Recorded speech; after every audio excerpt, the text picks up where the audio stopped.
All right, we are here, anti-interviews. Here with one of the most talented people I've seen, like in this space so far. Big Flowers, aka bloomcycle. Um, how are you doing today? How are you doing? I'm doing fantastic. Um, Dude, yeah, thank you for having me mainly. It's every time someone's like, "Yo, can I interview you?" I'm like, "Holy shit." Yeah. Um, Thank you. I mean, it means a lot to hear that. Yeah, I'm good. Yeah, I'm glad to hear that, and absolutely because like when I say talented, I mean in like a really multifaceted way. Like I feel like your artistic range is really impressive to me. Like to my knowledge, you're a rapper, producer, guitarist, collagist, painter, organizer. Am I missing anything? The one that I've been actually like really deep into, you hit most of them, yeah. But the one that I've been like really deep into recently, that I've been like really appreciating, has been poetry. I got like two pieces published this year. So there's like two presses have hit me back saying like I'm in this final round of consideration for publication of like a whole book. So I'm like, whoa, did not expect that to happen. At the top of the year, I really just started fucking actually taking it seriously and pressing the pedal on poetry, and it's been really wild to see how it, because a lot of things that I've done in the past with the collage, with the beats, with the music in general, it's been this, oh my god, this like constant cycle of building something up, starting from the ground and like grinding for years to end up with some sort of momentum, and the poetry just kind of seemed to just like it was like a lubricating channel, and I really appreciated it because it's like, dude, I don't know how much time I have to like start something else up from the ground, you know what I mean? But as I say that, I'm like in the middle of fucking putting together a collage console. I'm putting together like I'm on an editorial team for a fucking publication that's happening. You know what I mean? Like it's just the things keep happening. And typography, that was something I got credited for recently on a film. I did typography for a film, and I was just like, dude, if that ain't the coolest credit I got so far, you know. And I got some cool credits. You know what I mean? Like I animated some shit for Alchemist and Arm & Hammer. But like typography on a movie, and it wasn't just a movie, it was a Kurdish movie. Kurdish director hit me up. I was like, ah. I thought it was like this really washing experience. I had such a good time making the font, and I mean, it was like three of them. I made like, dude, it was fuck. I was so deep into the like typography world for like a week, and then I'm like, you know, over fucking. I've been playing guitar a lot this last week, but it really is that. It's just what I have the space for, and commissions really fucked me up, bro. Because I gotta take them. But oh my god, if like right now, the thing I'm facing is I'm in a very much visual and verbal space. Like a collage is coming really fluidly for me right now. Poetry is coming really fluidly for me right now. Lyricism is not. Oddly, like there's a feature I've been fucking stuck on. I did the one I did for you. I did one for Sasco. I did like four of them. I had a fifth one. Didn't know what to say for it, and I still haven't. But I've written a fuck ton of poetry since, and I've liked all of it, and it's been doing well. But like, bro, like, and then people have paid me to make beats, and like, paid me to make beats with a specific sample, so I have to do it. Again, right. So much of that, which I love, has been I go into the chamber, fucking hyperbolic time shit, where I'm like making 13 to 28 beats a day, and just like churning. Like I'll stay up for 18, 19 hours a day and just make beats and just churn it out. I'll download like 80 things. I found this one fucking incredible software which allows you to download entire YouTube playlists, song at a time. And dog, I might have to I got you. I'll send it to you. It's a $20, like $25 lifetime license, but bro, that pays for itself in one beat. Are you fucking kidding me? Are you kidding me? I make a 90-song playlists and just fucking go. You know, and then puts them into a folder and labels them 1 through whatever, and I'm just like, bro, that's the best investment I've ever made on my music, if I'm being honest. I've never cracked a VST either, bro, if I'm being honest. I've just never felt like a need for VSTs. Like, bro, the colors, the thing I did for Dem, that's all fucking, we got on Color Studio with stock plugins. You know what I mean? That shit's fucking infinity, bro. Like, and yes, there are bigger infinities. My whole thing is like, if you can't tame the one, do you need to expand? You don't not need to expand, but what's the fucking point? I just like you can make infinite amounts of music. Like, I think about like Doof. Doof is one of these analog warriors that just will continue to bend Benji Socrates. They will continue to bend sound itself with the limited technology that they're imposing on themselves. You know what I mean? And it's like, bro, like that. I'm a big fan of analog collage for that reason too. Like, I'm not thinking of any analog collage artists right now. I'm thinking of Amin Abel, who's this Dutch painter. He like has like a really fucking cool tactile experience where you like find wood, get it flat, saw it into these really like fucking odd shapes, and then just paint it one color. And I just love that. It's just, and he's just Stanley Whitney, another one of these painters that's just done the same thing for monomania, right? Like, it's just like you found your thing and you just continue to become a factory of it. And it's like, in ways, because I collage like that, but I don't, like Stanley Whitney just does these boxes. It's just boxes. It's just different colors of boxes, and then they're called like Babylon, Egypt, and the shopping market, and the different utilities of blue, and things like that. And I'm like, bro, you're nuts. You know what I mean? Like, you're just reducing every fucking. I want to think like you. You know what I mean? And yeah, the imposition of restraint, I think, is one of those really cool things that comes with taking something as it is. With the VSTs and everything, like, bro, if you download a software, bro, I'm not like I'm thinking, trying to think, like, I don't have any data to back this up, but I like did Chief Keef fucking use plugins? I doubt it. You know what I mean? You got to be a master of the tools that are, you know what I mean? And it's not that, like I was saying earlier, it's not, you don't need to not do it either. You know what I mean? Bro, we live in a fucking infinity. You know what I mean? Every moment that we experience, the more syndicated we get. I feel like this is just, again, like, you know, absolute fucking armchair bullshit. But like, I feel like the more interface that we're getting with the whole like attention economy, the more each second really costs. You know what I mean? And the more it's just dragged out. And I reference awkward spaces, right? They feel so much longer every year. You know what I mean? 1 second it inflates, like, as the years go on, and we get shorter and shorter attention spans. You know what I'm saying? I don't know how that plays back into what we were talking about. We went, you know, down the rabbit hole, but I think it all ties back in some way. Sure. somehow. Something Sharif said, and I know I've said this in another interview, but I'd fucking shout it out in every interview. Fat Boy Sharif said, this was at the Real Notes. This is the first like live Real Notes episode. Shout out Dylan. Sharif said that, like, I could say, someone asked him about a series of his lines, and he's like, yo, what does that mean? And he was like, bro, like, I could say whatever the fuck I wanted to say. The connection is me. You know what I mean?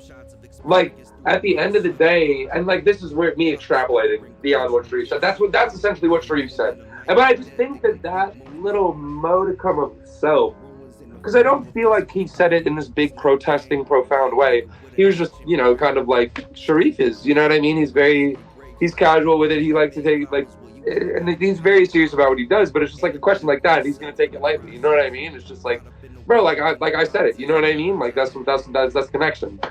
But to me, it just like resonates so fucking deep.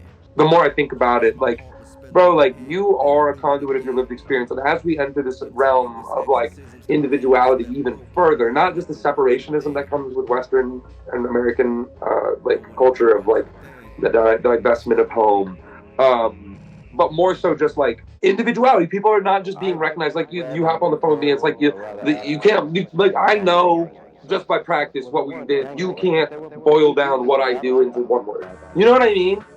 I'm like, I fuck with that, but it's like, where are that? You just have to commodify me into either my Instagram handle or my name. And that's how you understand what I do. And to me, Sharif wrapped that all up in that. You know what I mean? Like, bruh, I am a lived experience. No matter what I do, I'm taking Vietnam and red teleprompter, and I'm, boom, cyborg sex robot. Fuck you. You know what I mean? Like, and if you don't get it, it's because you're not me. And you can fucking read between the lines and the fucking lyrics pages all you want. But I've been a stalwart on this as long as I can remember, and I'll die on this hill. People don't agree with me. I don't give a fuck. I will not post my lyrics. A couple people have asked me to, and I've given it to them, and I've given them permission to post them because it's not my work. You know what I mean? Like, I'm assisting, and even no matter what, I'm like, anytime I do feature, it's like for someone else's vision. Like, I know we talked about what you're going for with this sound, with, you know what I mean? It's just like I'm meeting you there, and therefore I'm abandoning so much of myself. You know what I mean?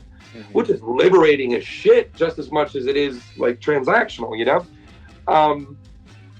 But I kind of forget where I was going with it. What was I just saying? I think you were talking about like how your name is what you like. Basically, your name is what you are. Yes. Like it is synonymous. Like if you say Big Flowers, you know all the things that Big Flowers does. You know? And maybe not, right? Because like, bro, Google Big Flowers. Don't, you know what I mean? Because you're just gonna get a bunch of hydrangeas and shit, right? Which I love, honestly. I like gotta be real. The anonymity that's afforded me in a lot of this, and I mean something Daryl said.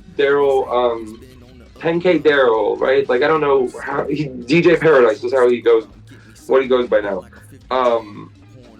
He told me something along the lines of like, everybody chooses whether or not they give into that moment and like pop, you know what I mean? And that really resonated with me because I don't really want that. And I'm just like, yeah, bro, perfect. And I have the agency on whether or not I want this to turn into anything. Or I can just say like, no thanks, man. You know? Like I've had a lot of really cool opportunities happen. And dude, I'll talk to people about it and they'll be like, oh, it's called double connection. Because like, I'm like, no, I just like didn't want to keep plugging a well. You know what I mean? Like I just like, I like doing something for what it's worth. You know what I mean? And I'm not going to exploit it any fucking further. You know what I mean? Right. Like, I don't know. It's everything is really, really fun until it's not, and then it's really not fun. And I'm not here to not have fun, if I'm being honest. Right.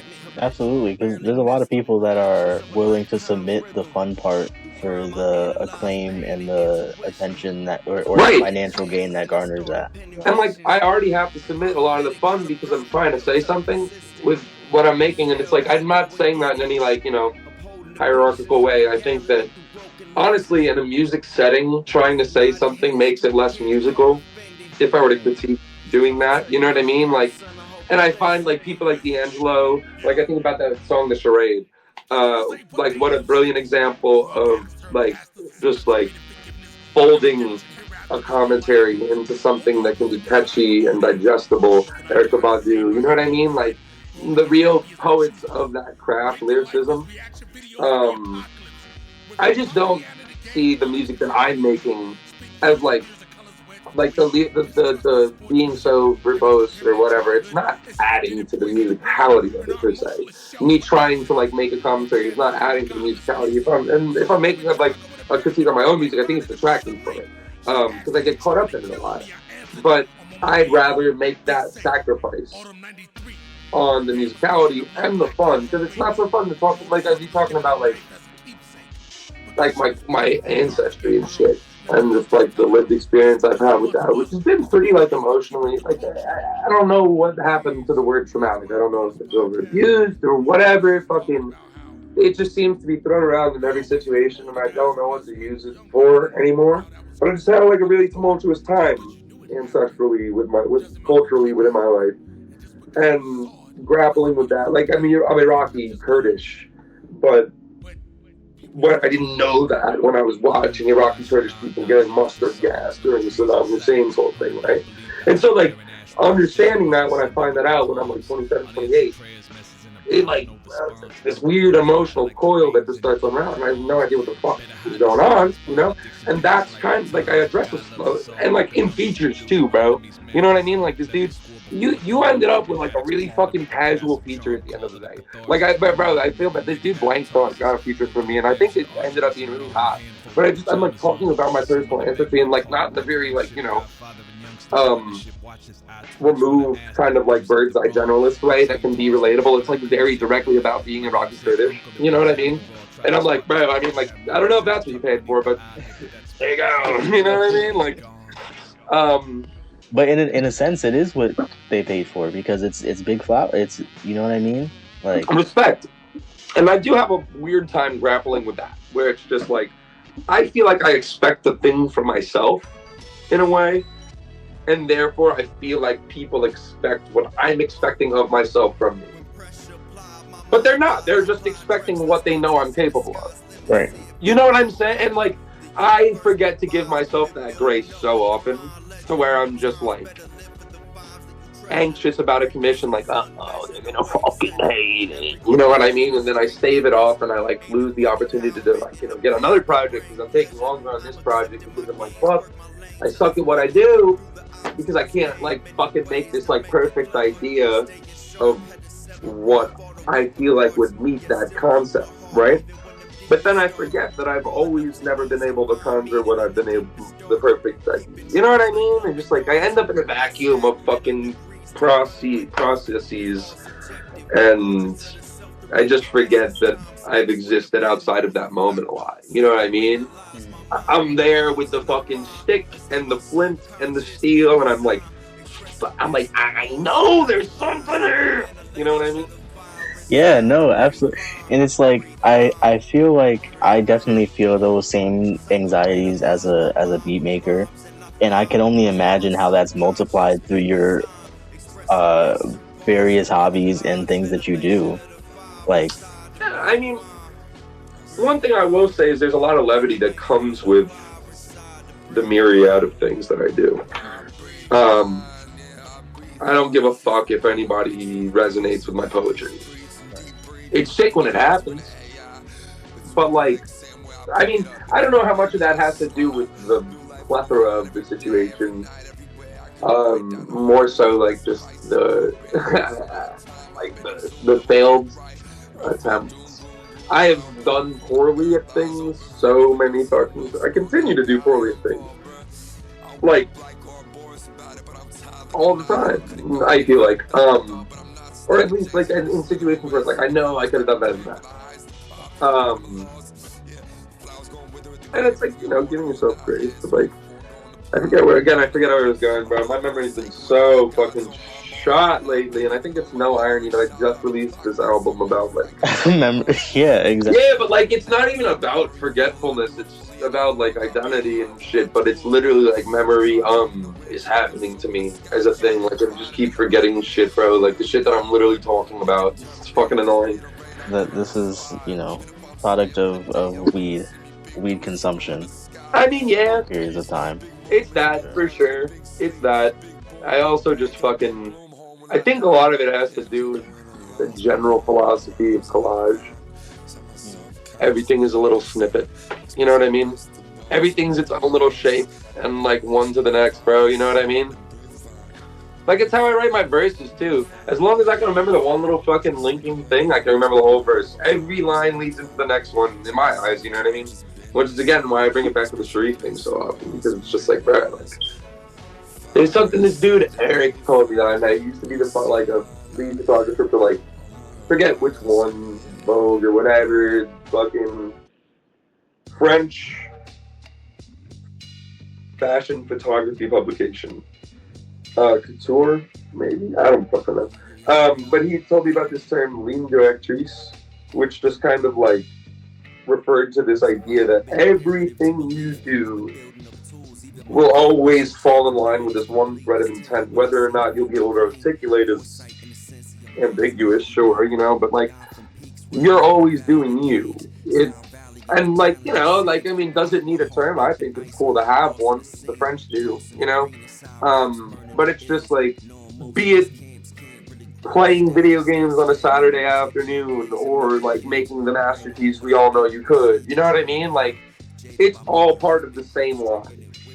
You know, you're never deviating because you took a break or, and I mean that, right? Like I will stop making beats for like 6 months at a fucking time. But it's just like, bro, like everything I've done in the time in between has led to that next one. You know? Right. It's like you see a friend after fucking 2 years, and if you're good enough friends, it's like you never left. You know what I mean? Right. Bro, I fucking perfect example. I fucking had a T9 cell phone in my hand today with the tap to like 3 times to get to the letter L. You know what I mean? Yeah. Bro, I had that in I used to be able to do that shit under the table, fucking not even looking, have another conversation above the fucking table. I was so like subconscious with that shit. And I was like stumbling today. I didn't get it. You know what I mean? I was like fucking sitting there and I was like, bro, obviously I wasn't good enough friends with T9. You know what I mean? But like, bro, I feel like I've spent enough time with like scissors to where at any point in my life, no matter how long away I spend from collage, I'd be able to pick up the meta where I left it. You know what I mean? Mm-hmm. Yeah, for sure. And I think that's really reassuring for me to hear. Because I revere your beats style as so, cool, thank you. As so incredible and unique.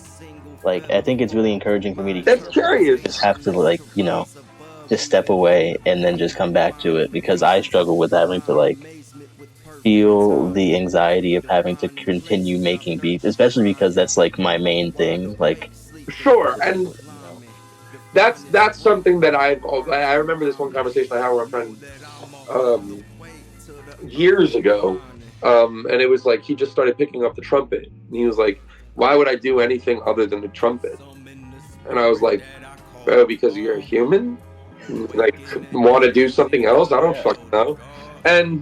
And he's like, nah, but like I want to be good at this, and therefore like why would I let that distract me? I'm like, bro, like because like that like yeah, sure, you'll miss out on the embouchure and like the technique of the trumpet or whatever, you know what I mean? You might be rusty, but it's like, right, you step away from it to get another experience to channel back into it. Is it not expression? Like, and they were so fucking hung up on the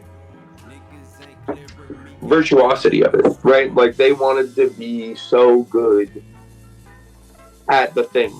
I've been playing guitar for like 16 years, and I still think that I'm so sloppy because I don't care about like practicing riffs or like things. I just care about like writing this, like, and I'm not like, not even in a lyrical way. I just spend like some amount of time just like making a riff and then playing it so long that I could never ever forget it, even if I wanted to. You know what I mean? Like, bro, like these riffs are like my fucking children, and I don't really do anything with them except for compile them all in a really terrible recording and pack them on as the last song of my album. I love doing that.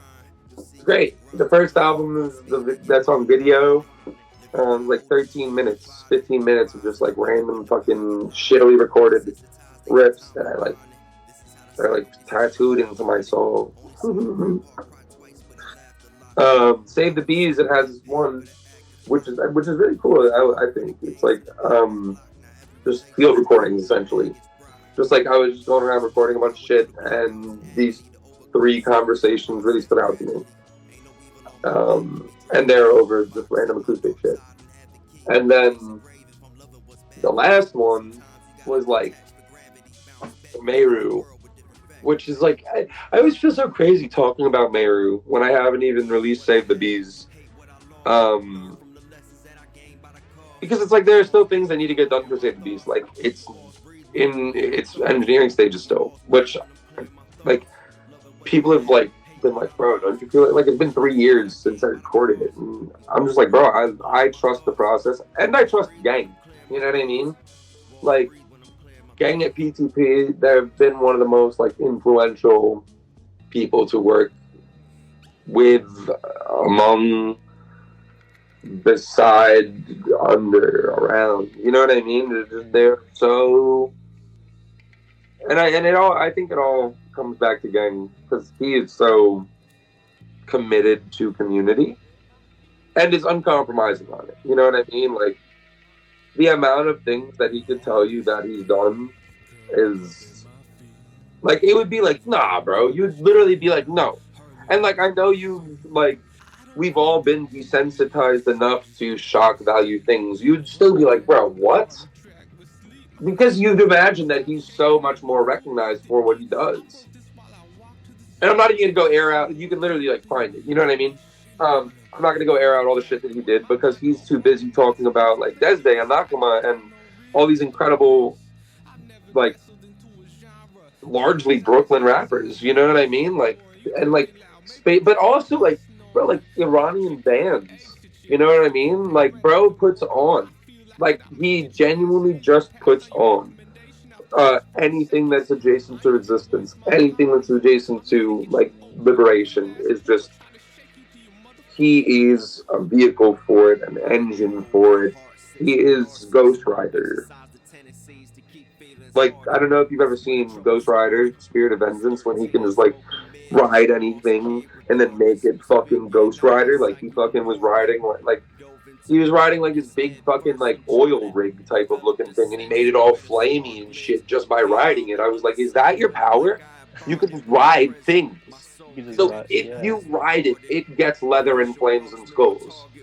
That's a sick power. And they didn't sell it enough. They didn't push it enough in the fucking Nicolas Cage movies. Otherwise, it would have done better, bro. And I don't, the last thing I need to do is draw any sort of comparison other than that very specific niche example from PTP and Gang to Nicolas Cage as the Ghost Rider. But like, that one thing is sick, bro. Like, Gang is such a engine, and like, it's not leather and flames and skulls. It's New York and New York and New York. You know what I mean? And I don't know. It's like, when pressure applied, it just moves in such a human and community-driven way. And it's just like, bro, I couldn't tell you how like radiant it is on the level of inspiration to just be around that. You know what I mean?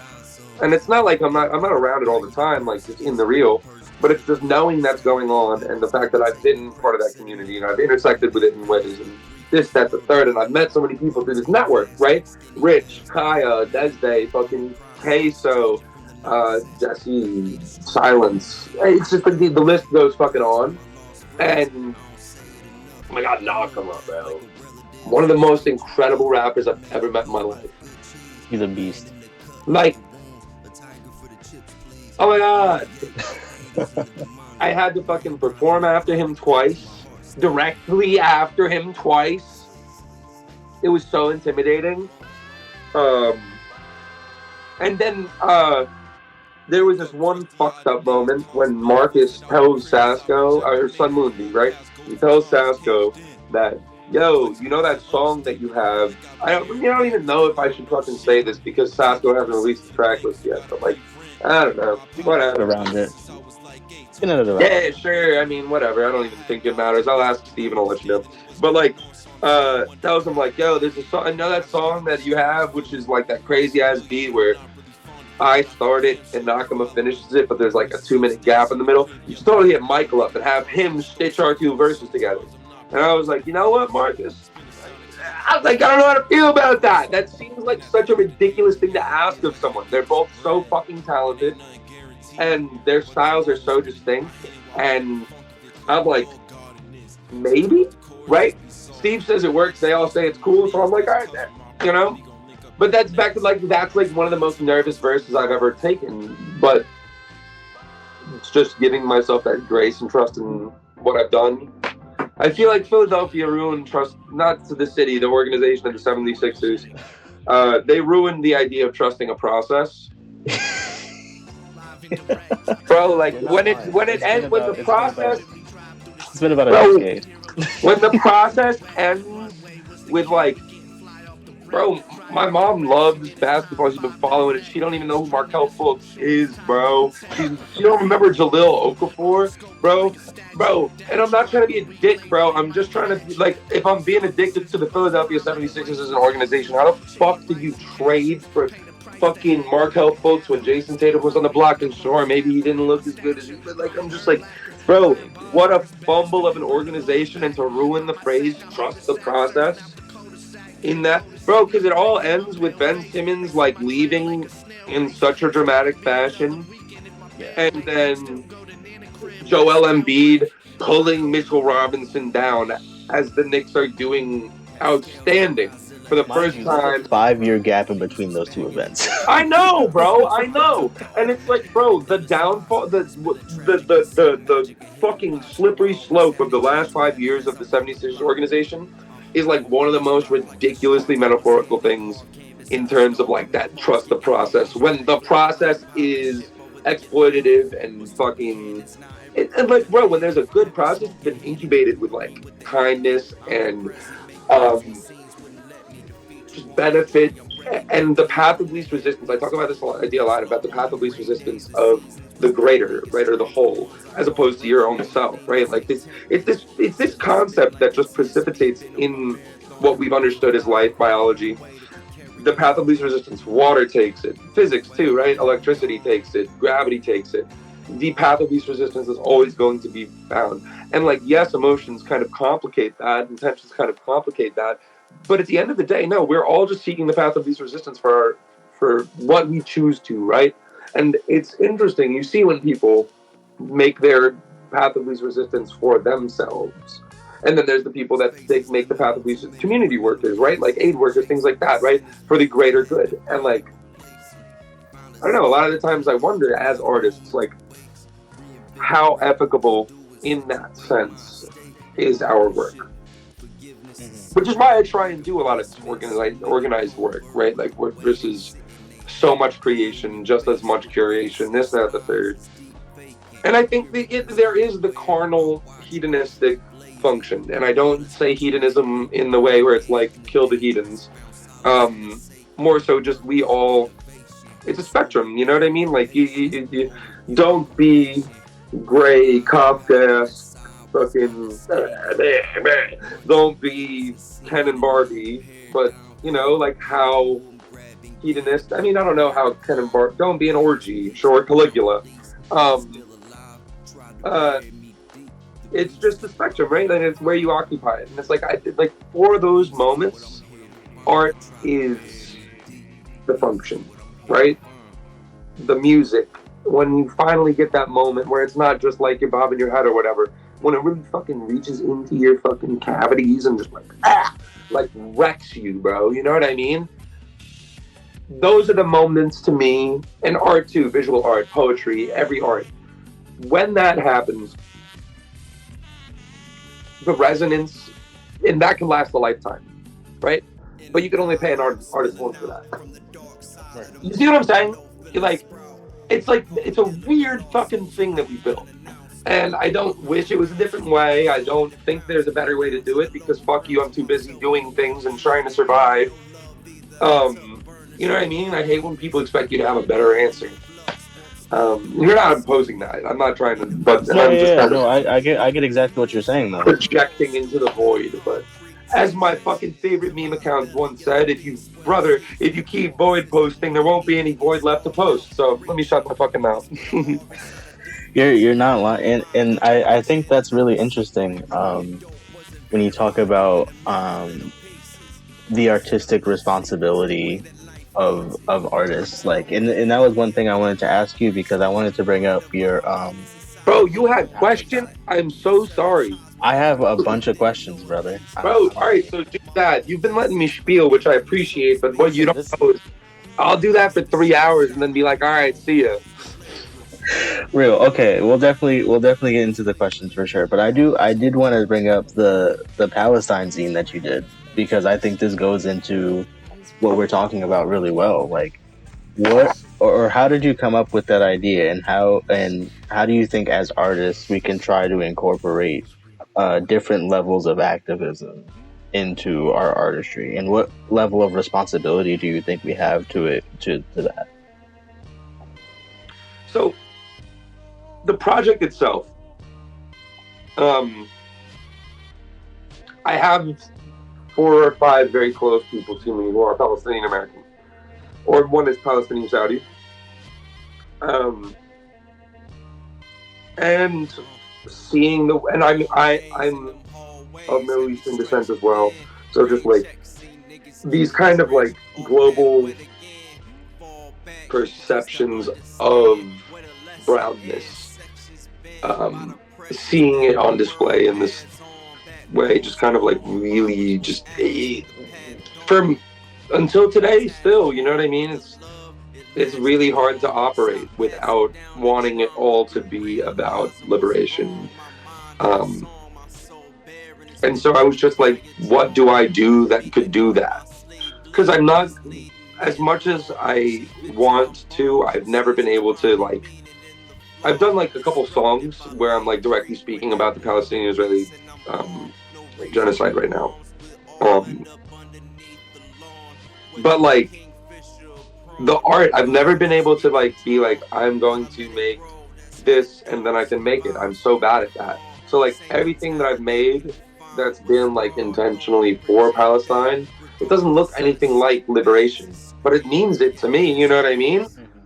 But I didn't know how to accomplish that. I don't look at my poetry as having enough platform nor gravity to really like say enough or do enough. And what have I invested into it at that point? Not much.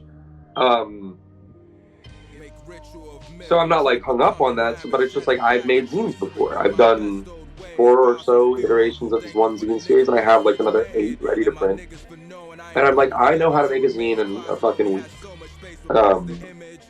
And I would love to fucking put something together that reminds people that. And like, I don't mean like, if what I say comes off as insensitive, I don't mean it to, but I don't know how much, like, to be Palestinian is not to be a terrorist. To be a brown person is not to be a threat to your existence. These are not animals. These are not like creatures with guns that are hunting you. These are people with lives and loves and things like that. And beyond that, ingenious, like, steps, endeavors within the fields that they work in, you know what I mean? Accomplishments that when genocide is happening, when these global events are just like taking place at a stage unprecedented, the victimization that happens through media, and not just, and I'm not saying that it's like it's bound to happen when you witness video after video after video of these people being slaughtered. And like, anybody would be helpless under the siege of the amount of military that this occupation has been given arms to. Anybody, and I want to underline that, anybody. But it's not just anybody, it's the Palestinian people, and this is what they've made. And this is what they've made this year, bro. You know what I mean? And like, I just wanted to take up a space that wasn't highlighting the negativity of what was happening. There's positivity to, like, as atrocious of a situation as one of the artists that's in the zine has had to endure because of this onslaught. She has made some of the most profound art through that I've seen her make. It's been like unbelievable what she's been able to accomplish on an art. And I hate talking about it like that. You know what I mean? Like, it feels so uncomfortable to talk about like that. But it's like, you see it happen, bro, right before your eyes. She feels this dissonance of the world isn't listening. And through that, I mean, I don't know what happens, right? But I've seen her art just fucking develop and develop, and she the sad thing that I think is happening is that there's so many artists that don't work with a mobile medium, right? Collage artists, illustrators, they have kind of a movable studio in a way, and she has that ability, and I just feel like a lot of the other artists don't have that ability right now. And it's to just set up an easel even, and I just kind of wanted to bring a voice to these artists who are still creating right now, and yeah, I don't think it is of the responsibility of every artist to do everything. I don't. I think that we have the responsibility to do what makes sense to us. I think that you know exactly what your responsibility the fuck is. If you are a well-moraled and ethical person, you can internalize for long enough in the day to understand what you should do right now. I think. And if not, I don't know. Maybe I'm talking out my ass. That usually fucking could be labeled as doing so. No, I think that absolutely makes sense, and I feel I agree with you. Like, I think as artists, there's a little bit too. Or I think the idea of celebrity in general has made it to where people are looking to these people as like actual figures to like look up to instead of just entertainers. So, but like, I think with that responsibility that is bestowed upon you in whatever weird way, if you're we spent form, then what are you really doing up on that stage? We spent more time evolving into polytheism than we did shifting to mono or atheism, right? I've been speaking about this a lot, where like the idea of celebrity worship has been evolved into, you know what I mean? Like at a cerebral, like just neurological level, the fucking mechanism of the brain. And like Yuval Harari has talked about this, not that specific aspect of it, but like this idea that in Homo Sapiens, he did a summative piece of all human sociology, where we've been. And then Homo Deus, the sequel to that, was like, where are we going, right? And he talks to great lengths about like life extension technology, shit like that. But largely, he's positing that there is now this dichotomous separation in between evolution. Part of us are not human anymore, right? And it's not in this way where we've augmented ourselves biologically. It's not the people that have put the chip in the skin, right? It's the people, I don't know. It's like, I think that one line of it ends with Wally, and the other line of it, I don't fucking know. You know what I mean? They continue being human, maybe? Question mark. I don't fucking know. But it's just it's a hypothetical situation, right? I don't know if there's enough study to be done on it to say that with any fact. I don't know. There might be a thing, but it just, to me, it like makes sense that there's this separation happening. It's just like, so much of the population is okay with what's happening, being the compartmentalization of self, the compartmentalization of an individual, the hypercapitalization of every single thing you can imagine, right? Like, they're bottling air from the Scottish Highlands and shipping it to Asian countries that are overpopulated and polluted. It's like, bro, like, everything, sex robots, like, you know what I mean? Like, it will not end what we will sell, right? And there's so much of the population that wants what comes with that, right?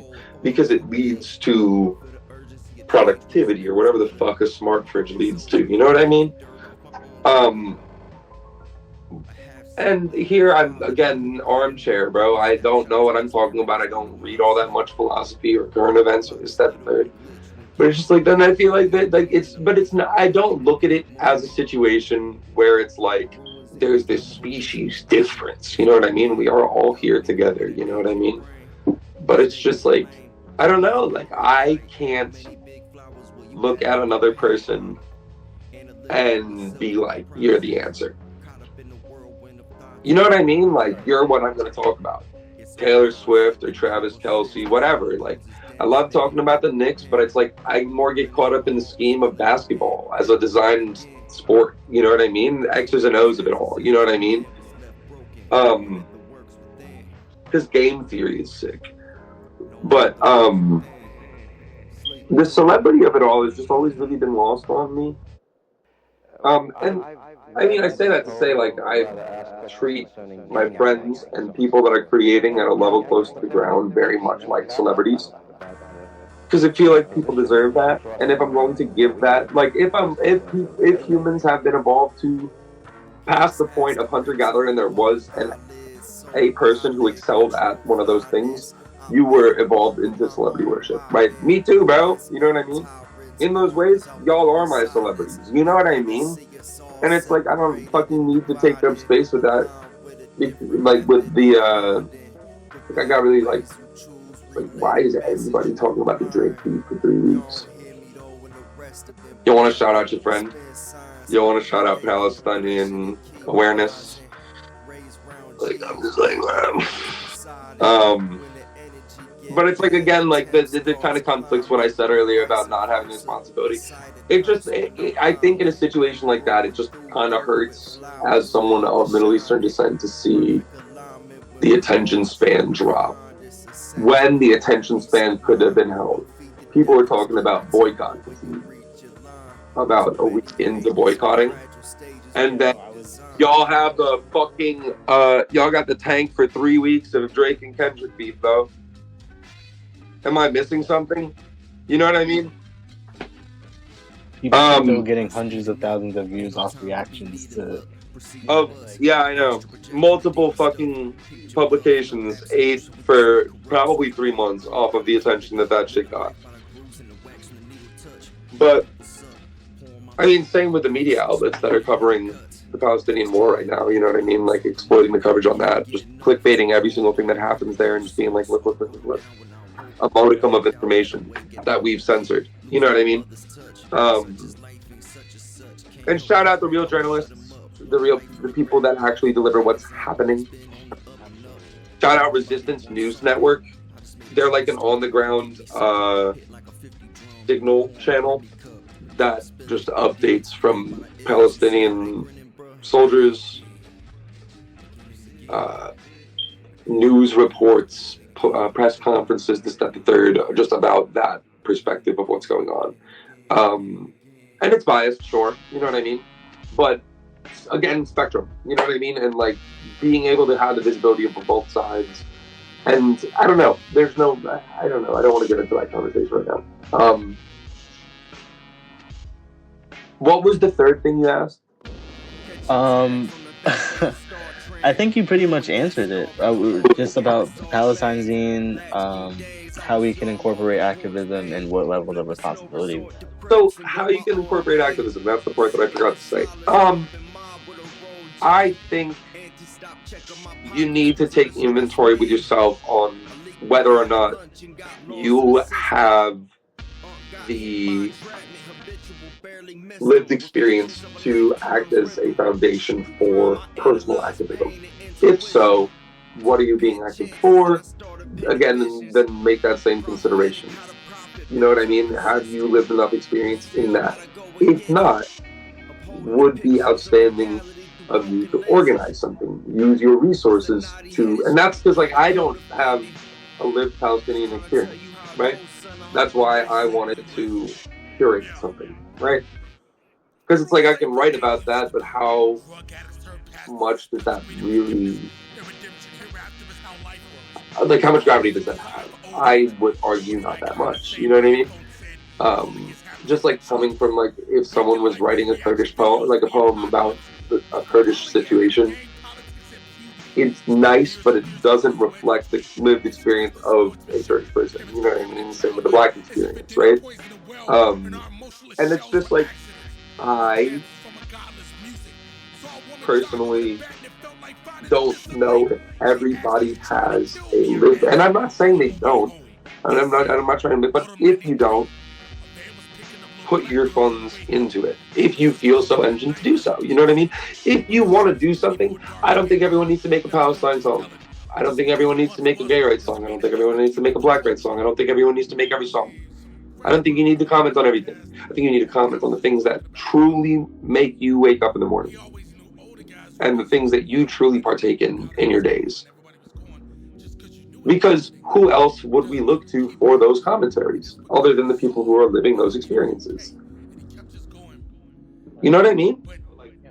And it's just like, bro, other than that, if you feel that little tingle of like, I should probably do something, just pay the people who you know can do something.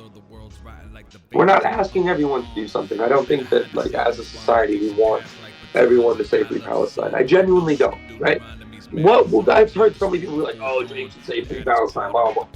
What would that do?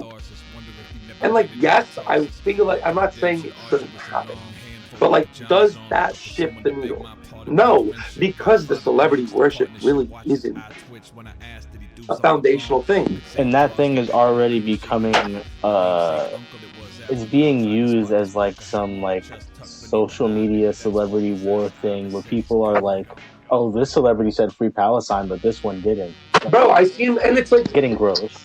And it's like it's been so frequent recently to see every celebrity just be like, yo, like in the last week. Yeah. I'm just like, I seen Eric Andre post it, and it's like, I appreciate what he's saying, and I'm not even trying to be like, you're late. But it's like, I can't tell because you're a celebrity. You are so fucking famous and rich. And I don't know how rich Eric Andre is, but it's like not below the poverty line. Not at all. Eric Andre show had plenty of seasons. And it's like, bro, like you're wealthy enough to where it's like, it just seems like an afterthought. And I can't tell how much of it is genuine and how much of it is, yo, it would be good PR. And I don't know if I'll ever be able to trust a celebrity. Because it's like, bro, media training. Yeah, it's all super calculated to a point where it's like, we talk a lot about like humanizing celebrities, and I do think that's important, but it's hard whenever they're not acting human-like whatsoever. And this brings me back to my point about where it's like, yo, and the people that we deify, right? I can't imagine what their lived experience is like, you know? My heart goes out to them. But I can't trust you, bro. I genuinely can't. You've tasted some fruit that has made you act in a way to other people that I don't understand. And I'm not saying there aren't good celebrities out there.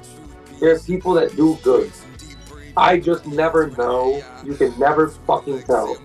Unless the artist is truly fucking independent. Like, I look at, like, Mike. You know? Mike really move independently. And I know that I think there have been some albums which have come out, but he's largely an independent artist. Dem is another largely independent artist, right? Unless they're that independent, and it's very rare to find someone that independent that has been as recognized as either of those two people. You know what I mean? Other than that, I just don't know how much I can fucking... Which is another reason I don't really work with all that many people outside of my walkable or transitable region. You know what I mean? I've been working less and less with anyone that I don't have the ability to just run into. I'll always take the commission, but it's just like, bro, like, and I mean, I say that I'm working on an album with Mary Sue from Singapore. You know what I mean? Like, hey, streets need that though. I can't lie. That's just. Bro, the two songs that we have for it are actually fucking ridiculous.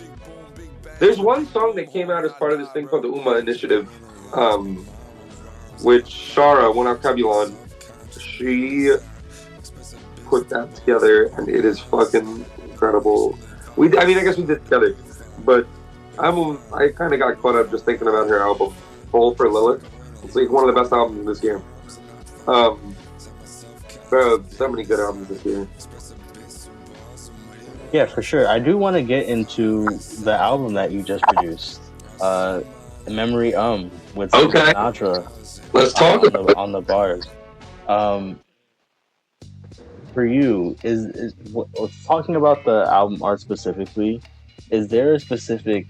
I know you already talked about like I remember you referenced one time on your Instagram Do you that think I made that album art? did you not? I did not.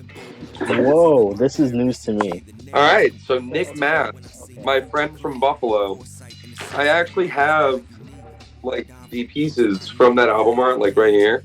Right, we've had Congress a few times about ideas and just collage and things in general. They have a really cool style. They take paint and like will just put it on a piece of paper and let it run off and just kind of like throw it over a bunch of material and then make pieces out of it. Like found canvases like cardboard and things like that, and that's why they like enter the collage space. And yeah, no, we've like had this constant back and forth. I mean, not constant, but like this pretty consistent back and forth over the last few years. Over like since I left Buffalo, like 3-4 years ago, just about collage and art and everything like that. I just went up and played a show that they curated, and it's just like they've had this residency at a gallery up there for the last however many months, and they're pushing art, and it's like cool because like they say to me like, "Whoa, you're like a huge inspiration to my style." I'm like, bro, like you think you're not just the same? You know what I mean? Like, there's not too many people I know working collage because it's like I'm not a big like hashtag sifter. Can't like I'm not gonna like look through research collage. When I find it in a museum and it speaks to me, I'm like, sick. There's another one, you know. But it's like, bro, if you look up hashtag collage, you find the dude on the fucking motorcycle jumping off of a thing in film grain with a panther as a face, and he's got double wings. And I'm like, nice. Or it's a family eating a picnic in front of 17 mountain ranges, and they're in front of space. And it's like, bro, okay, you know what I mean? I'm just like, can we converse? I'm big on meta and like the conversation of the participating actors in an arena. Yeah. Yeah. Um, Okay, so I think that's probably just bad research on my part. no, you're good. You're good. I was specifically looking to see if you said anywhere that you did the album art, and I couldn't find it, and I just assumed collage artist. No, I hear you. If I hear you.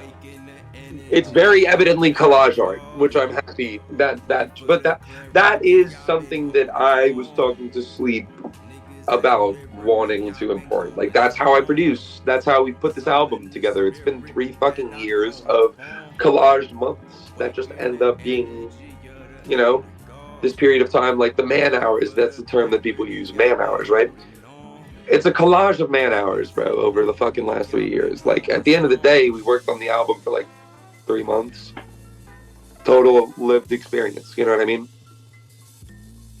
But it's like, days here, days there over the course of 3 years. Dude is busy. I'm fucking busy. You know what I mean? And every once in a while, like at first it was fucking, we got 6 songs, 7 songs. And then the next 2.5 years was just like every couple of months we'd have another and then another and then another. And then it's mixed and mastered. And you know what? Milk said he's down. Let's fucking buzzer beater. You know what I mean?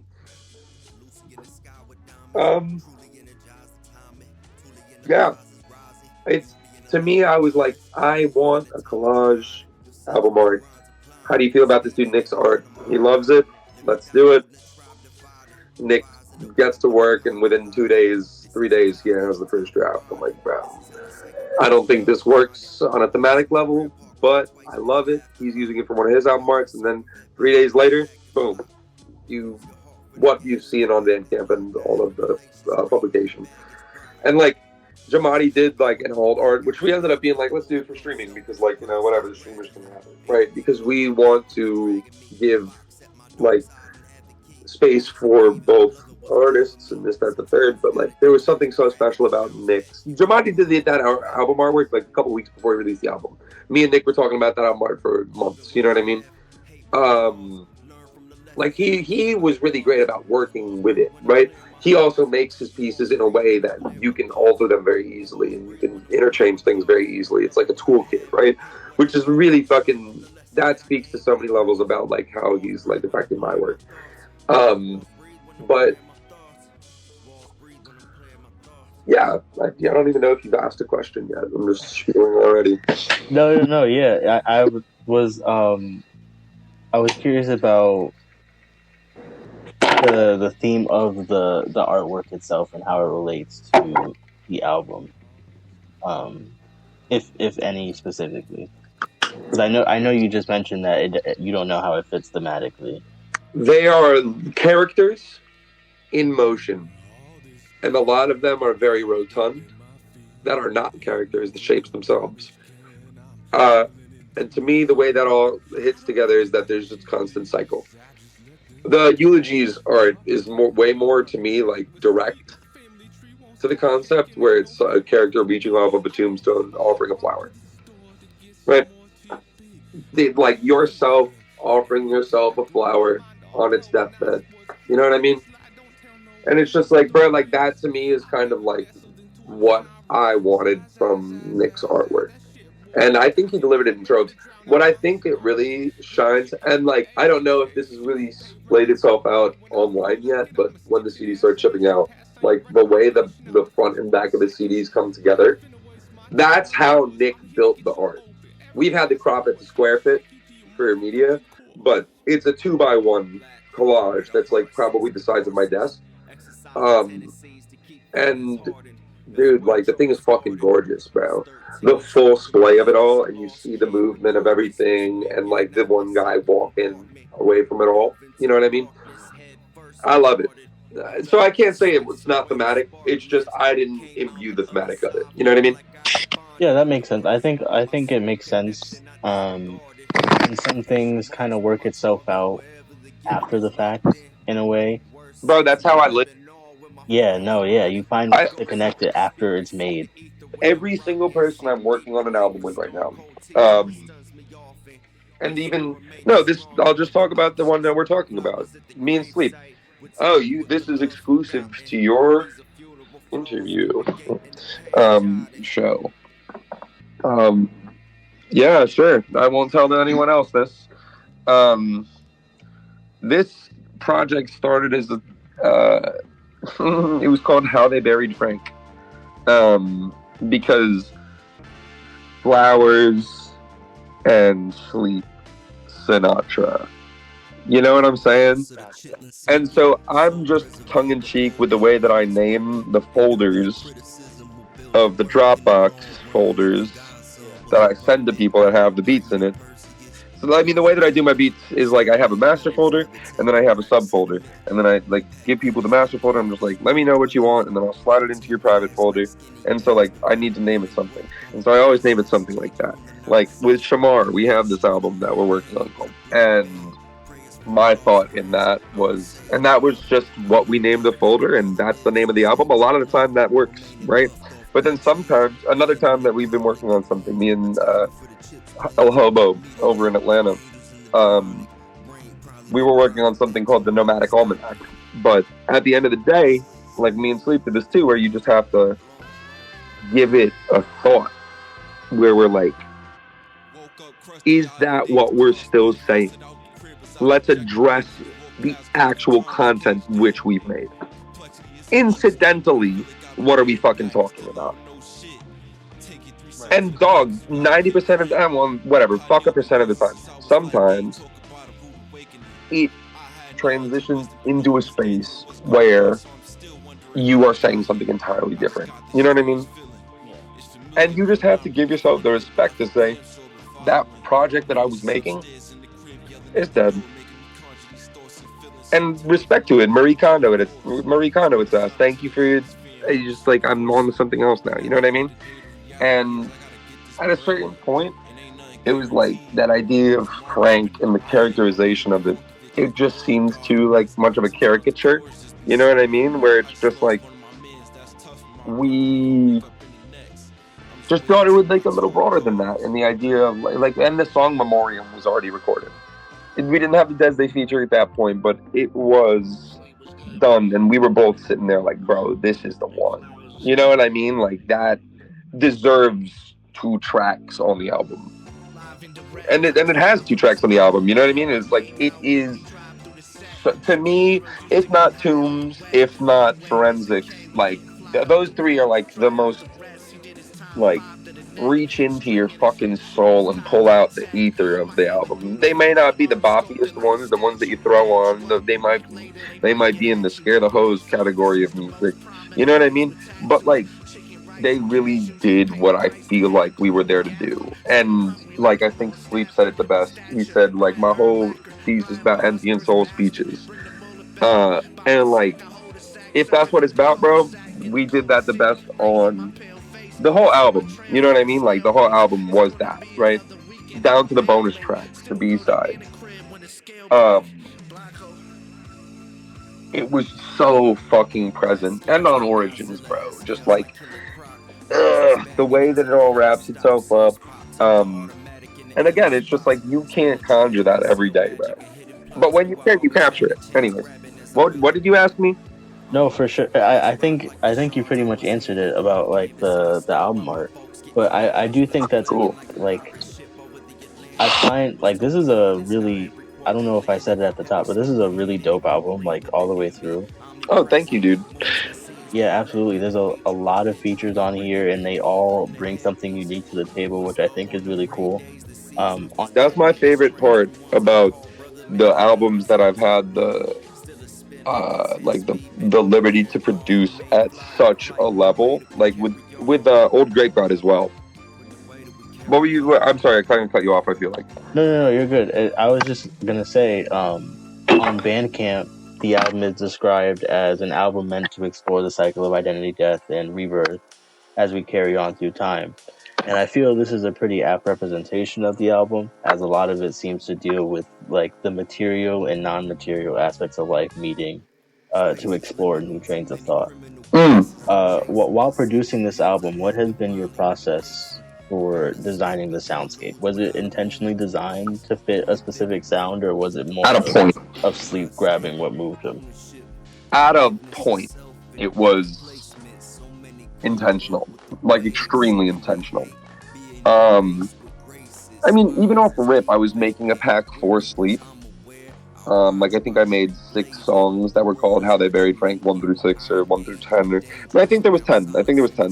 And I made a bunch of beats that I had produced 2 songs for him before off of it was Philodendron Family and City Bike. And those were great, dude. And like those were just like Lucy's, and I was like, yeah, let's do more, you know? And I shot him like 10 or so. He picked out some that worked for him and recorded Fingerprints, which is like one of the B-sides. And what was the other one that he recorded off it?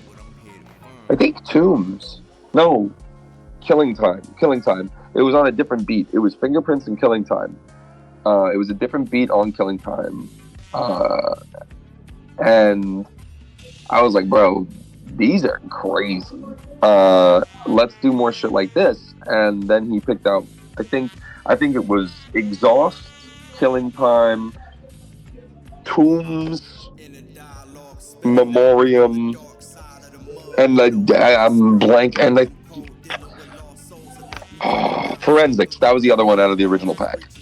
And then everything else was like, I think Choice Theory, Lucy, Soul in a Box. Those 3 were also just like were like old Lucy's that I had that just were in my public pack.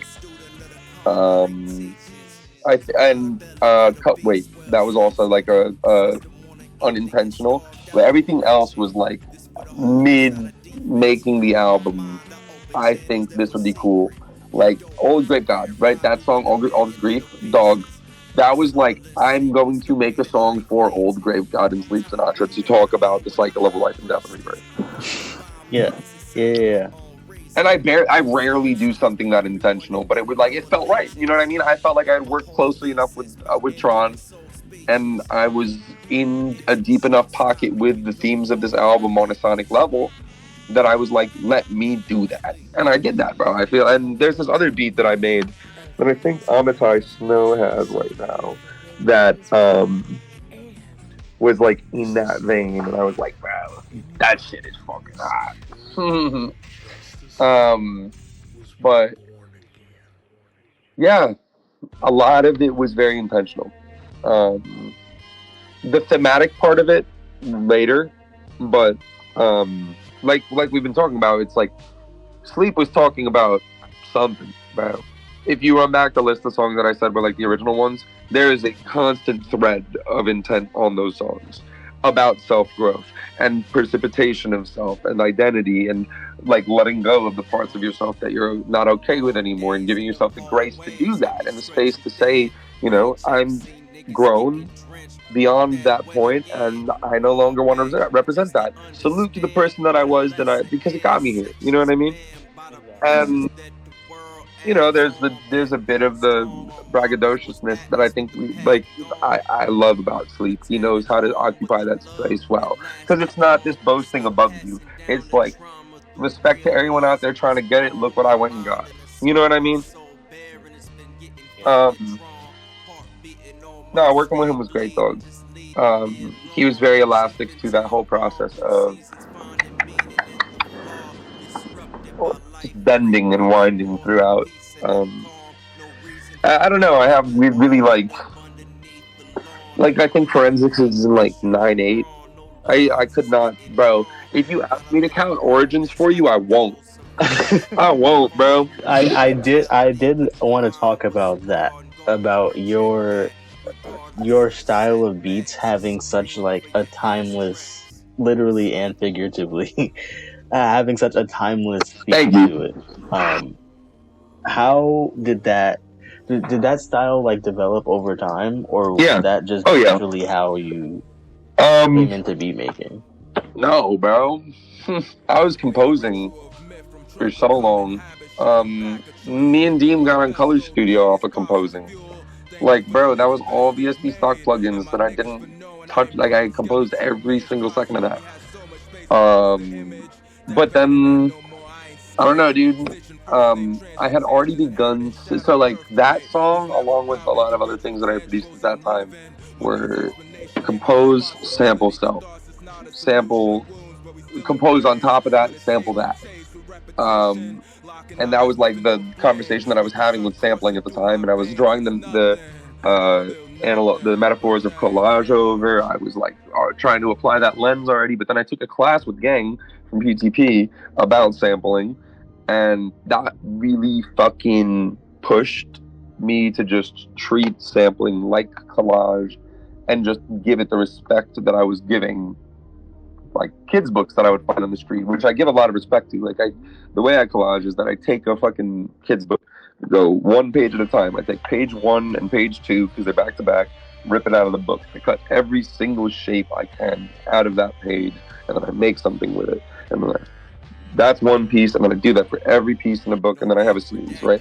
And so I just wanted to treat my beat making like that, continue the conversation that I'm having with myself with a different medium. Um, and you know, like I will say, like, it's not just a conversation I'm having with myself. It's myself, my influences, my ancestry, my culture, my people. You know what I mean? Like, it's so much more than just myself. But I just wanted to make it. I try and save syllables as much as I fucking talk. I try and be efficient with the words that I use. Um, but for what it's worth, I felt like whatever. Anyways, what the fuck was I saying? I think what you were just saying about how you kind of replicated your style of beat making around the idea of collage, and I found that Yes. interesting because of this is actually another question I had, because I found that your rapping is kind of the same exact thing, where it's like Yeah, bro. Yep. this super like everything is loosely connected, but it all makes sense and weaves together in such a beautifully like intricate way. I got you with one word, bro. Shapeology. Shapeology. So peep. Like, when I'm collaging, because this is like kind of like the rudimentary artistic foundation that I have, like down to the Neanderthal in me, is just like you look at a thing and then you look at it closer, there's this unintended shape and like the ripple of a fabric or a bear in a kid's book. And that there you are. That shape is there, right? That shape is whether or not that's the one they wanted to put on the page. There it is before you, and with a little bit of decontextualization, you can take that thing and remove it from that setting, and now it's your shape, right? With my beats, it's like doing enough work to find something. I think you need to dig for samples. I don't think like you're listening. I don't know. I don't know. Whatever. Do whatever you want to do. I really don't fucking care. You know what I mean? But for me, I think that I'd like to find a sample with a bit more cultural obscurity. Something that, again, is like saying something. Like a lot of these Cambodian origin in the sample. Kurdish, some of them. There's a lot of Habibi funk in there, dude. Like a lot of like Lebanese, Syrian, Jordanian samples. Like Forensics, I believe that's like a Syrian funk song. Because I feel like that's the music that I need to, in a way, kind of like amplify and, you know, like just make more of a space for in the conversation of sampling and collage, whatever.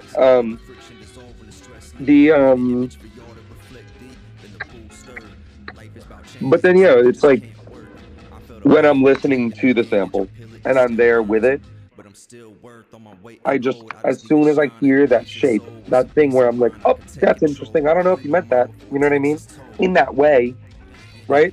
It's like I love doing this thing where it's like you take a thing that's in 4/4 and then you start sampling it at like 66% of its sample or its original tempo, and then you're in 6/8 from the original thing in a really weird meter within 6/8, and it just it's really loose, unintended space. But it works mathematically because math, or it works like imperceptibly because math,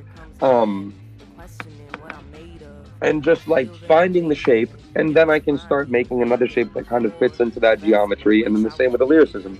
Bro, so much of, like, I want to reference the verse I did for Shamar on Obscure Ways. I can't remember the name of the song right now. Whatever.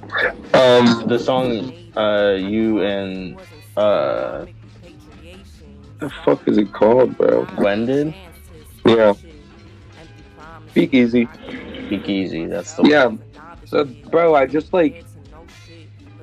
that was a sentence that I said in a conversation. If you gonna spit poison, what the fuck you gonna have to swallow after? Silly. Right? And it's like, bro, I said that and I was like, bro, that's hard, that's a bar. And so I wrote it down in my phone. And then later on in the fucking year, I was like, Shamar was like, yo, you wanna write a verse? And I was like, yep. And then I had that in my phone and I was like, oh, that's a cool verse. And it's just figuring out, like, that's a sentence that has its own innate geometry to it. And I'm not going to force it into a time signature. I'm going to respect it, how it geometrically fits into itself. And I will find a way to rhythmically make that happen because I'm supposed to be talented, am I not? You know what I mean? That's exactly what you do on every single verse of yours. Like, you take control of the tempo of the song through your own, through your own flow. And I think that's really, really fascinating. Thank you. It's really weird when I end up rapping over my own beats because it's like happening on two levels. You know what I mean? Yeah. I feel like that's interesting to hear because I feel like most producer rappers feel like, my rapping makes the most sense over my beats. I personally think that my beats are better for other rappers, and I don't know, because it's like, yeah, I'm referencing EVP battles, the Warren verse. I'm like, bro, I would never have thought to do that. Ever. And that's more interesting to me than what I would do with it. You know what I mean? And I think this nice little fucking exchange we have as idea creators, right? Like, you create such a landscape that, again, bro, whatever the fuck we ended up calling that. That shit, bro, it's just like, I never would have thought of that on a beat making level, and it's more tangible for me to start pushing punches or whatever the fuck you want to make a metaphor of it. It's easier for me to start moving my pen when it's a novel thought, as opposed to this one that I've been in the chamber with for fucking years or months or hours or even just like a minute, right, of my own volition, right? I put that thought there. I know what it was before it was that thought, blah, blah, blah. I get to experience magic again when I hear another producer do something that I wouldn't do. You know what I mean? I'm not going to ask you to see your fucking DAW. You know what I mean? Your project file or what the fuck ever. Like, bro, you did something crazy. I don't care if it was 1 track or 48, right? If it's any more than that, I'm like, brother, please, like, rest. You know what I mean? Relax, please. Drink water, like, for real. No, yeah, and I appreciate that, and I appreciate the verse that you did. I hate to talk about music that's not gonna come out for however long, but oh, bro, I dropped reference to an album that I'm not gonna put out until like 2027, bro. Real. No, yeah, and I do appreciate what you did for that verse, because that song has definitely become one of my favorites. Just chilling in the. Nah, bro, that's like one of the best features that I've ever done. I was like, because I wrote it in like 30 minutes or some shit like that, like 20 minutes, I want to say, like, and I'm not trying to say, ooh, look how fast I can write verses. That just to me is a testament of how fluid the space is when I start writing. You know what I mean? It's just like, bro, I don't remember what the first line of it was, but the line I started writing off of was the Money Face one. Don't be asking why I got this. I came here on my money chase, whatever, right? You know, that was the line I started building off of, and I was like, bro, that's a fucking. It's a hard ass line. I feel compelled to just like put it just in the background of this interview, just so people can hear a snippet of it. But bro, dude, in post. I'm gonna restrain. I'm gonna stop talking for like 30 seconds. Just put it in post. On the busy hands, only way to get what you want. The best case is to hear shades as you walking away. Not too many too up front. I'm not too friendly with the blunt these days. We were getting dizzy, this world spun faster. I did want to ask about, like, if there is any difference to you between the Big Flowers and bloomcycle aliases. Obviously one is producer, one is rapper, but do you find a difference between those? Just thought it was a fun name. Real. Yeah, no, I don't care. That's what's up. I hear some people because I said it, so I'm gonna commit to it. You know, but like whatever, bro. Like I literally like, bro, that shit is like it's just cool to me. Like I was like, oh, bloomcycle. I was calling a bunch of beat tapes that I was dropping or flip tapes that I was dropping bloomcycle 1, bloomcycle 2. And I was like, yep, running with that. Yeah. Right before Great God dropped that album, I was like, you know what? Let's commit. You know, I don't know why. I just felt like, you know. It's a thing that people do. I like naming things. You know, I was like, let me run back at it. That's super real. I like that. I think some people usually when they have like their different aliases for the different things that they do, it's for some like, you know, bigger reason. But I do like that. So it's just like, oh, I just like naming things. Yeah. It's a separate. I mean, I think it's like big. It's related back to Big Flowers. You know what I mean? Like the like bloomcycle. You know, it has its roots in it. You know what I mean? Like there's this idea of like growth and rebirth and constants and seasons and change and things like that. You know what I mean? And I meant that. You know what I mean? But it's like, bro, it's just there. It's the same with every song name, bro. I just pick a random word that I said in the middle of the fucking song, bro. You know, like it's like I could have named it fucking 15 other things and it would have been just as cool on the track list. You know what I mean? Like it would have made just as much. When I put out Keep Feed or any of the remixes that I did, I just chose a different fucking line to make the song title. It's like cool. You know, like that could have been the song name, or this could have been the song name. Sometimes it's Medusa, sometimes it's Emaciated. You know, like it's just like, how are we slicing it this time? And I've thought, like I've been proposed to have a Big Smile vinyl done, and like if I do it, I'm completely reworking the album. You know what I mean? Like I'm just gonna fucking, and then I'll put it on streaming. Whatever, sure. That wasn't the original. You know what I mean? Like y'all can like listen to it or whatever. And like people have said I can still use the verses and whatever. Like I paid them for it, right? Like they're not gonna get money from me again. That album came out 2021, 2022. Yeah, 21. Nice. Yeah. I was looking into that album a little bit while researching for this interview, and I was really like going through your discography in general. I was finding how much your style has developed, like rapping wise.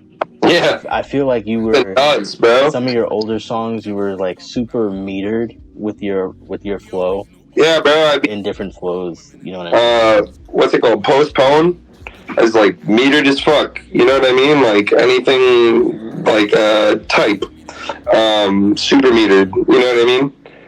What was the catalyst for that change or development in your style? Got to work with some of my favorite rappers. It was just a good old time. I've had to have some sort of discourse with like Elucid about rapping. He's like complimented me on my rapping, and I've just been like, bro, you're my favorite rapper. Fuck, you know what I mean? More Mother, because like she said like something along the lines of like, you wield the pen like a sword, and it's just like, fuck, let me go harder, because like, who are you telling me that? You know what I mean? Like, for real. And I hold you in the same regards as those rappers because of how possessive of your own style that you are. You know what I mean? I appreciate. You're very much like, you lean into what your style is and you do it very well. Like, and it's like, I don't think people like keep up with my craft, nor do I want them to. I know them, and I know they're busy, and I would rather they spend their time, like in Mormother's case, I'd rather you spend that time researching and developing Black quantum futurism, bro. What? Please, the world needs that way more than it needs my raps. You know what I mean? Like, it's just like, let's be real, but it's just like the comment hits that much harder because I know where they spend their time. And as chaotic as the world is, there was a moment where they decided to say that with their time, and it's just like, bro, that just pushes me every single fucking day. It was 3 years ago at this point, but right around this exact time, 3 years ago, me and Daniel, Messiah Music, were finishing up Save the Bees in terms of writing, right? And we've added some songs here and there, edited some things. Gang has been really great in terms of like letting me change things along the way. But dude, like this, I put out my album in a fucking vacuum, bro. I was like Chango, like I knew some of these rappers as rappers, but it's like I wasn't in a scene. Like, it was funny, people they put me in the fucking 10K rate your music, whatever, fucking blog. Like, there was like this blog which was like, these are the people in 10K, these are the people associated with 10K from a distance. And I'm like, in this list, I'm like, what are y'all talking about? Like, can I ask someone to take me off of that? You know what I mean? Like, yeah, people always make these very loose connections just by like, oh, they follow this person, they must be associated with, you know what I mean? Like, it was just interesting, but it's like, I'm working with like people that really fucking move me at a certain point with their art, and I wasn't doing it in this way where it's like, I need, like, low key, I was like intentionally feature maxing. I was like, bro, let me put more. People are looking at my track list like, bro, what the fuck? You have, like, this, like, you're barely on this. I'm like, more. You know what I mean? Like, what was it? What was that track? Alayu's on it. Top Shelf. Big Mile Steppin'.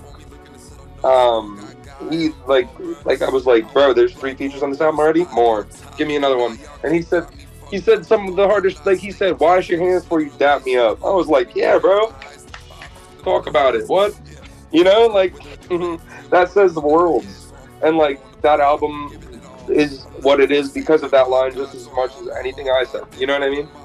And, yeah, I don't know, like, that really put me in a lot of proximity to, like, I didn't realize how much that was going to affect me and how much trajectory that was going to set up for me. You know what I mean? I was kind of doing it. Like, the rolling of it out of it. And I missed that time, you know what I mean? When everything was kind of exclusively fun, because I was expecting it to fail. If I'm being real, I was just like, most everything that I've done on a creative level has been mildly received by a very small group of people. You know what I mean? And so I was just expecting it to follow suit, and I was like, yeah, let's send it, brother. And a lot of people have resonated with it. People still hit me up talking about, yo, this album, like, I just sold a cassette. Like, I haven't promoted that shit in months. years. What? You know what I mean? Like, I'm like, what the fuck? A cassette sale in the fucking May of the Lord's year 2024? What the fuck? I think that's just a testament to, Yeah, talent, and you know what I mean? believe in myself a little bit harder, maybe, but like, it's just like, I will say, like, the ability to work with someone like Elucid, Logi, Pink Sifu, again, masters of our craft, right?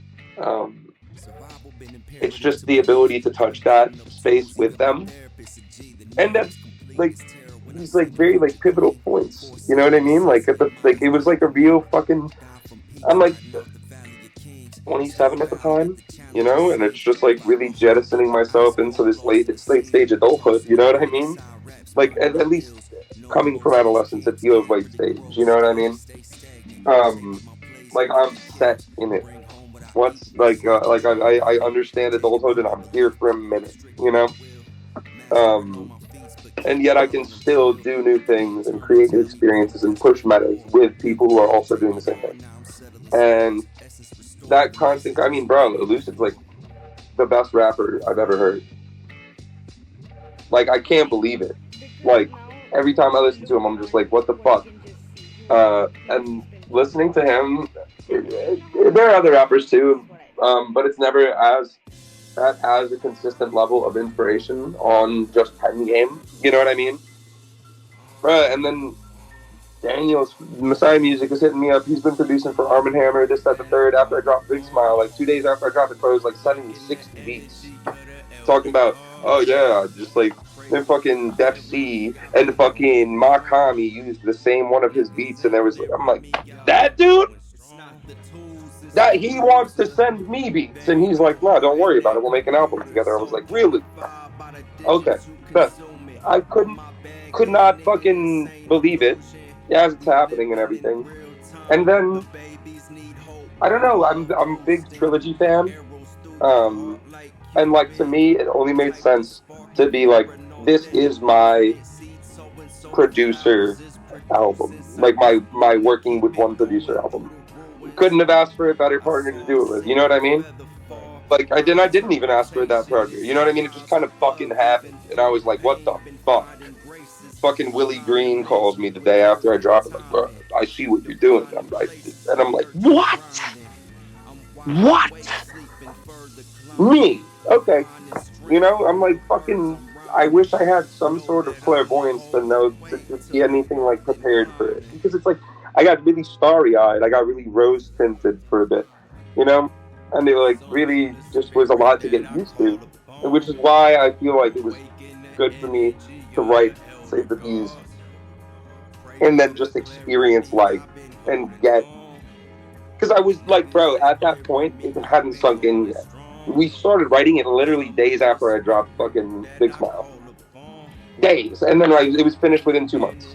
Like, and it took 6 weeks to write everything. There was like one song that we added after this, but largely 6 weeks, and then we started getting features, things like that. But it was like my creative contribution was done, and then Big Smile was really setting in. I was like looking at it, like, brother, I made like fucking $5,000 off that album, and like merch and shit like that. And I was like, what the fuck? I've touched $17 on digital music sales prior to this in my life. And I've been in bands for like 5 years. I was largely a failure. And I was like, cool with it. And then it just fucking happened. And I'm like, what the fuck do I do with this? And I feel like I didn't know how to handle it for a while. And just so much shit was happening. Bro, 2 days before my album dropped, The Alchemist and Earl were tagging me on Instagram when I was just like posting my art. And I'm like, what the fuck is happening? You know what I mean? And these things still happen, but I figured out how to handle it better. You know what I mean? And it's like, praise be, you know what I mean? Like, I was working with More Mother last year, the year before, whatever it was, you know what I mean? And it's just like, bro, like, these things just continue to fucking... And I'm glad that it's, like, resonating more, you know what I mean? Because it took a while, and it took a while for it to really translate into... Because it's been 3 years, dude, you know what I mean? And I really feel like my rapping kind of, like... Though Big Smile has, like, indications of it, it was really, like, a year and a half ago when I started doing my live performances the way that I do them now. Which is like go up there with a producer or just a random collection of beats that I've made in the last month or so, or like the last collection of beats that I've made, right? The last big 40 song folder, just put them on shuffle, and don't go up with a set list. Just go up with your confidence in your bars, and just figure it out then. Just in that tip of like any title could have been any lyric could have been the title of the song. This could have fit over any beat. And again, I'm supposed to be talented, am I not? You know what I mean? I'm gonna make that work. And like once I really started giving myself to that in a live tip, seeing the way that anything can be applied to any beat. You know what I mean? It's just like, bro, the writing has gone crazy when it goes. You know what I mean? I don't write a lot these days. And I don't know what commentary that deserves in a hip hop space. You know what I mean? Whatever. I am forever plagued by the Billy Woods line, people, like rappers running off out of content after their second album. You know what I mean? Or whatever that line is verbatim. And I'm just like, bro, and what? You know what I mean? I have 3 albums. Fuck you. You know what I mean? I love Woods. You know what I mean? He's such a like. I've talked to him a bit. Very swell dude. We chopped it up once for like a long time on this. Like I was like doing this collage based interview series that never saw the light of day. It always pokes its head back up like I'm gonna do it again, and if it does, amazing. You know what I mean? But that episode is probably never gonna air. Just it had its moment in time and died. But I was doing the series of like it was called 33 Images. We would just like put images into a Google spreadsheet as the conversation was going on, and we create this like collage roadmap.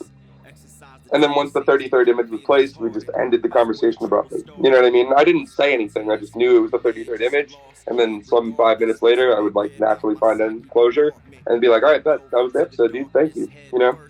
And it would be like truncated at the front and back. And Woods was my favorite conversation because he is so worldly and learned and profound. And I mean, testament in his work. You know what I mean? And dude, I don't know, that line just hits every time, you know? It's just like, but at the end of the day, I would never force myself to. It just triggers something in a self-confidence place. You know what I mean? Which I think it's intended to do. Which I appreciate. You know what I mean? I'm a big fan of like being like, do better, bro. You know what I mean? Like we all know you can. What the fuck are you doing out here not doing better? I'm a big fan of that perspective. So it's just like, and it felt like that, and it hits me a lot. But like, I would never force myself to a pen. When it comes, which is weird again with features, you know what I mean? Because, bro, you were lucky. You were lucky. You sent me a beat that I fucked with, you know what I mean? Some people have sent me, like, packs of, like, 12 beats, and I just don't like their production. You know what I mean? But they've already paid me.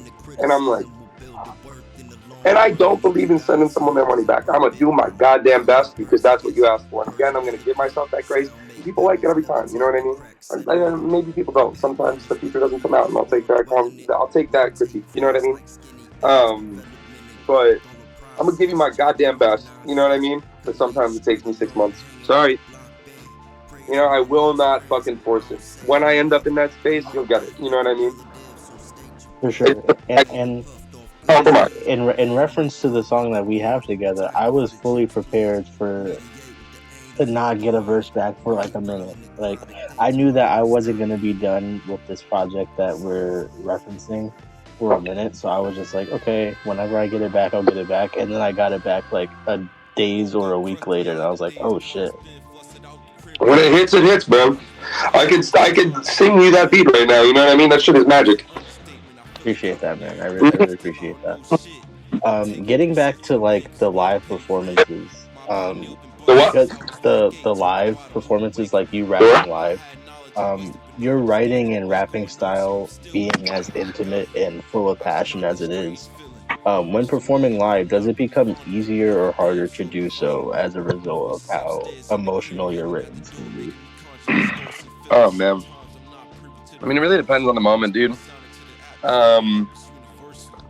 Like I'm really giving myself to that when I'm performing live. Like I'm really just trying to surrender to a moment, you know. I've come with these wares and you paid to look at them, you know? And so I'm gonna let you look at them, you know what I mean? And sometime that jives, sometime that don't. It undulates, you know? Like, I've been, like, at Buffalo, bro. Dog, I don't know if I've ever been held so, like, tenderly in the palm of an audience. Like, bro, I was like, yo, I know a lot of people say this, but, like, if y'all could take a step closer, it just, like, makes me feel comfortable. You know what I mean? And I was being really candid with the audience. I was really just, like, it was, like, the most human I think I've ever been on stage. And I closed my eyes like I usually do when I perform, and then the next time I open them, they're literally right in front of me, bro. And I'm like, and like some of them are like saying my lyrics back, and that's crazy to me, bro. I be saying way too much for you to know the lyrics 2 minutes into the verse. What the fuck? Yo, what the fuck? And it's happening over a beat that it wasn't recorded over, in a rhythm that it wasn't recorded in. It's like, and you still just there with me? Are you fucking real, bro? That shit was fucking crazy. But there are times, like, I played at fucking Hardcore this one time. It was fucking mess, bro. It was a mess. And I did my thing, you know, but I was, like, screaming. It was like, bro, I've never performed that aggressively. I was tight, bro. I was so tight. But I was letting the moment be the moment. You know what I mean? The guy that booked it left the room and brought all of his friends with him to smoke cigarettes during my set, and then did the same thing during Kobe's set. He was like my fucking homie. And I was like, nah, now you gonna hear from me, bro. That's my homie. And Sketch pulled me aside like, bro, you should probably done that in public. I was like, or in private. I was like, man. You know what I mean? But I was like, I pressed him. I was like, bro, like, how are you gonna do that, bro? How are you gonna book me, not really promote it well enough, and then bring everyone that came that could have been paid, but you let them in for free?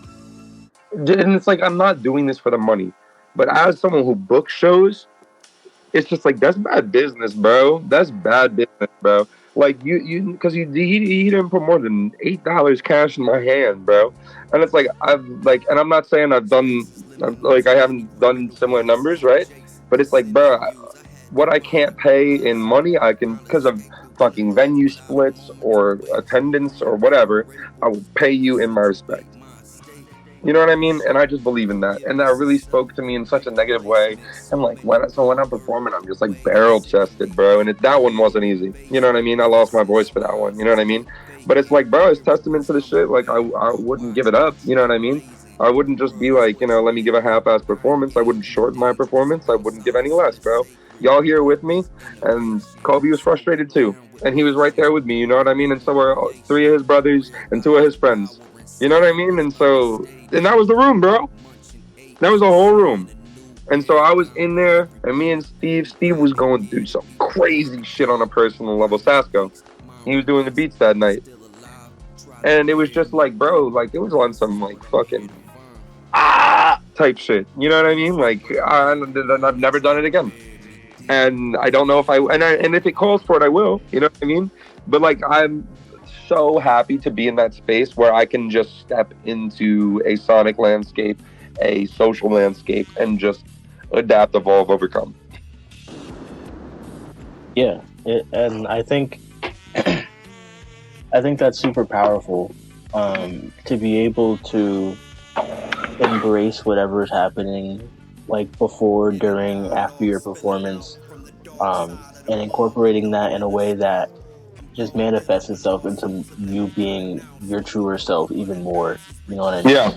Instead of just like putting up this wall of like, okay, I'm in performer mode now. Yeah. No, and like Buffalo is like crazy, so fucking easy to just like, and like it's not any harder in the city or wherever. It's just like that night was crazy, I guess. You know what I mean? But no, I got a lot of love for Buffalo.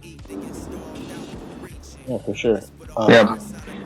Final question, because you know we're getting deep into it now, but I did want to ask about what's moving you artistically these days, whether it be music, any albums you like, movies, physical art. Like, what's been inspiring you as of late? I'll give you some ephemera. The Wanting Seed by Anthony Burgess. The Tower by Have Kahraman. Hayvkahraman. The Department of Speculation by Jenny Offal. A Silent Traveler by Ibrahim Salman. Assorted Works by Elizabeth Murray. Assorted Works by Imi Nabel. Kimiknoebel. Gary Newman's The Pleasure Principle. Lucid's entire discography. A Constant Condensation by Amani. Veda, Anicia Kim, Anicia. BK the Ruler, Hook. Julia Descornau's Raw and Teton. I forget the directors, but Talk to Me, Barbarian, Yorgos Lanthimos, most of his filmography. Some of Nabokov's stuff. I've never finished a book, but I can't believe what he does with language. Shamar, Warren, Yo OG, More Mother Always, Park Chan-wook, Mia Goth, Sade, D'Angelo, my mom. That's a hell of a list. For sure. I definitely especially with the Anicia Kim. Test Your Patience has been like super in rotation as of late. Bro, The Truest or whatever that album is called, bro. Yeah. Untouchable. That whole album is insane. Neonte. Oh my fucking god, Neonte. Neonte is one of...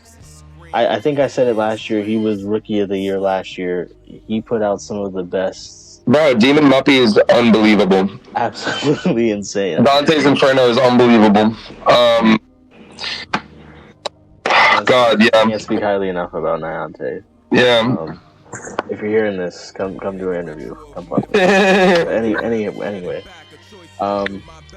Yeah, that pretty much covers a majority of what I wanted to talk about. I really appreciate you coming through here because I know you are, busy as all hell.